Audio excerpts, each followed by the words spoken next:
Warning, censorship. Warning, censorship.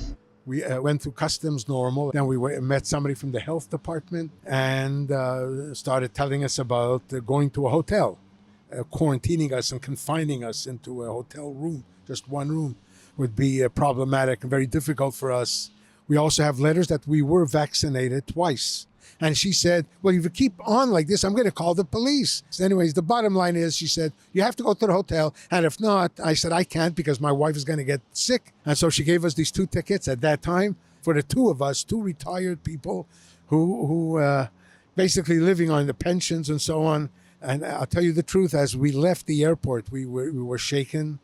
And we never believed this could happen in Canada. Fight the Fines has already turned their attention to the good rabbi and his wife's matter before the provincial courts. And we're going to be doing everything, absolutely everything in our power to prevent any unfairness and to really get the good rabbi and his wife out of this situation as most unscathed as possible. Eitan Gilboord here with Rebel News in Toronto. You probably haven't heard of me because I'm normally a behind-the-scenes type of guy here at Rebel News. But something happened recently that made me want to speak directly to you. As longtime viewers of Rebel News know, we've hired lawyers for over 2,500 Canadians with these egregious and enormous pandemic tickets in a project that we call Fight the Fines. And that's a lot of people that we have helped with the support of your generous donations to Fight the Fines. And when you hire lawyers for that many people, occasionally you're going to come across a name that you recognize. So I was, pleasantly surprised when I saw a name sign up for Fight the Fines that I recognized as the rabbi from my very own bar mitzvah, Rabbi Moshe Stern. That was almost 2 decades ago. The last time I heard from him, Rabbi Stern, he had retired at least a decade ago and moved to Israel. So I met up with Rabbi Stern in Toronto and asked him to tell me how it came to be that this retired rabbi and his wife Sarah were fined $7,510 in pandemic-related tickets. My wife and I came from Israel. I've been studying in a seminary that might be considered like postgraduate work because I'm a rabbi emeritus of the synagogue that's right behind us, Sharet Tefillah on Bathurst in Toronto. We went through customs normal. Everything was quite normal. Then we met somebody from the health department and started telling us about going to a hotel. We came with letters here from 2 doctors, very well-respected physicians, attesting to our medical condition, which we were prepared to present to the health official. I'm just about 78 years old. And my wife is in her 70s. We have a number of medical issues, and the letters from the doctors explained why quarantining us and confining us into a hotel room, just one room, would be problematic and very difficult for us. We also have letters that we were vaccinated twice. And we also got a letter from a rabbi here in Toronto explaining our situation in regard to food. Kosher food and so on, and especially being diabetic myself, I'm under certain restrictions. So we explained, or tried to explain, that we have our own apartment here in Israel, in Toronto. We live in Toronto, and we are prepared to quarantine for 14 days and so on. We have children. Our children will bring us food whenever necessary and so on. But going to the hotel would be very difficult. What happened at the health, with this health official at the airport, was very disconcerting. She seemed to ignore everything we showed her. She hardly even looked at it. And then when I protested, I said, why don't you look at these documents and try to understand them? And so she said, well, let me go to I have my supervisor in the back. This is at the airport. It's somewhere in the back, and there was a screen blocking it out. She disappears. There's a whole line of people behind us. She disappears for 6-7 minutes and then comes back and says, my supervisor said, we don't qualify. My wife was crying already, and it was very, very difficult for her. And I said, well, let me speak to the supervisor. Let me explain to him. Let me show him the letters. You didn't even take them with you. Let me explain exactly what's going on and so on. She refused to do that. I was suspicious. Can't prove it. Maybe I'm cynical, but I was quite suspicious whether there was anybody, in fact, in the back that she was speaking to. I don't know. But when I kind of protested, I asked her, well, what's your name? I tried to get her name, who I'm speaking to. She hid her ID, identification she was wearing, her ID around her neck. She hid it. I said, you know my name. You see my passport. What's your name? She wouldn't tell me. What's the name of the supervisor? She wouldn't tell me. In fact, so I protested somewhat. I said, I think you should tell me this. And she said, well, if you keep on like this, I'm going to call the police. And there were a couple of policemen in the area, and she made it very ominous. Anyways, the bottom line is, she said, you have to go to the hotel. And if not, I said, I can't, because my wife is going to get sick. And I can't, neither of us are prepared to risk her health. And so she gave us these 2 tickets. At that time, it was something like, I think, $3,750 per person for the 2 of us, 2 retired people who basically living on the pensions and so on, close to $7,000 or more worth of tickets. And we thought this was outrageous. And I'll tell you the truth, as we left the airport, we were shaken.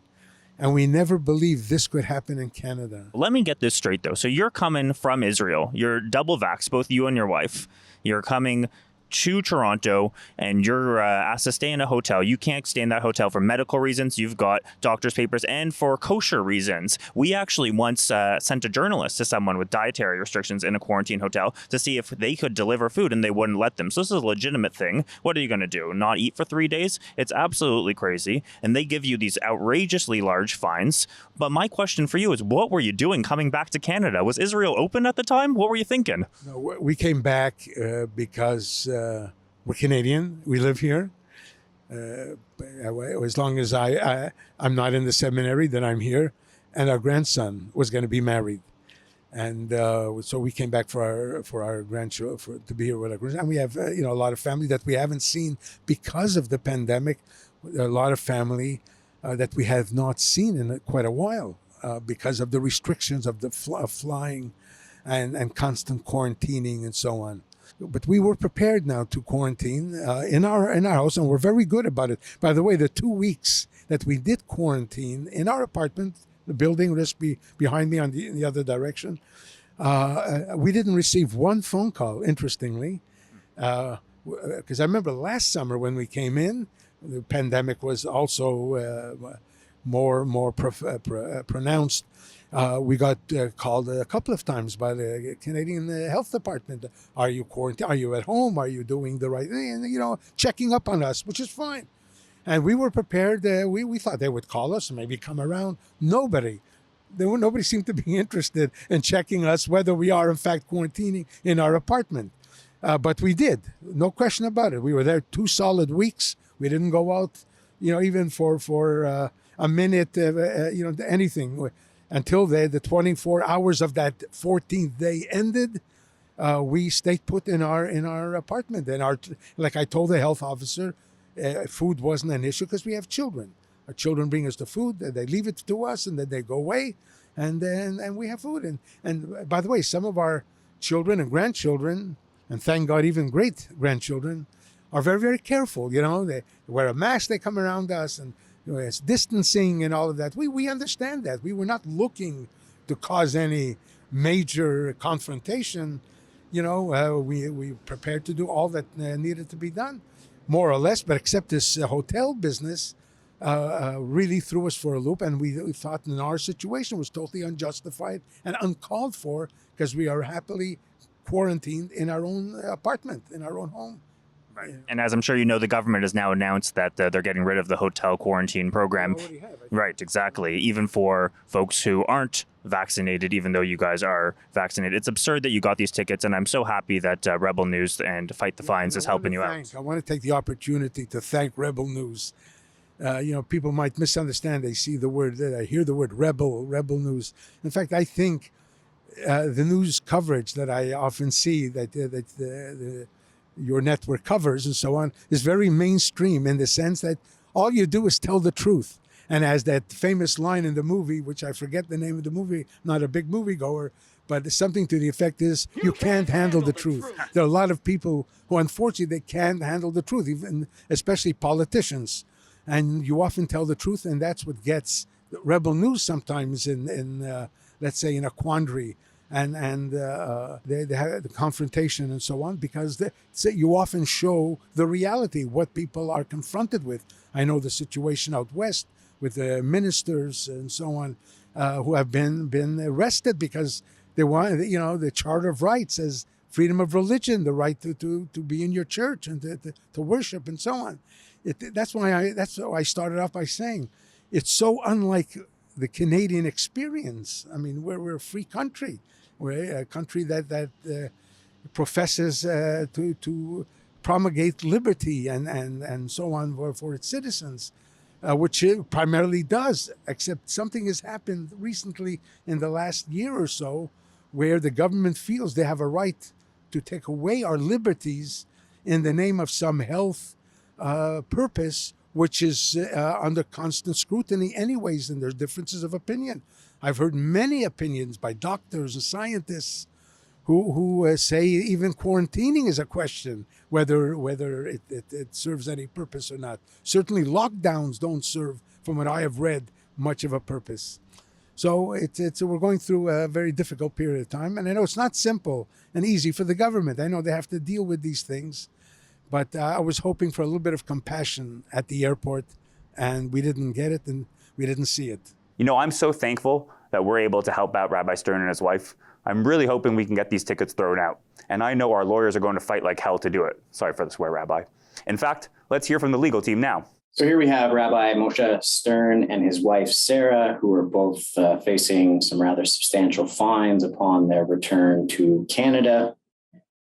These are possibly two of the most pleasant individuals that you'd meet in a lifetime. And it's beyond unfortunate that now they have to stress and worry about disputing a ticket in Ontario Provincial Offences Court. My job here with the Fight the Fines campaign and legal team is to transfer as much of the stress from the shoulders of Rabbi Stern and his wife, Sarah, and to really carry as much of the weight as the case progresses through the provincial court system. These matters are still in their infancy stages of the process. We filed the ticket. We're waiting for the court to assign a first appearance date. And once that first appearance date has been assigned, we can make a written request for the evidence just to take a look to see what the allegation actually is. Right now, we only have a tip of the iceberg. We have nothing more than an allegation that, an offense may have been committed.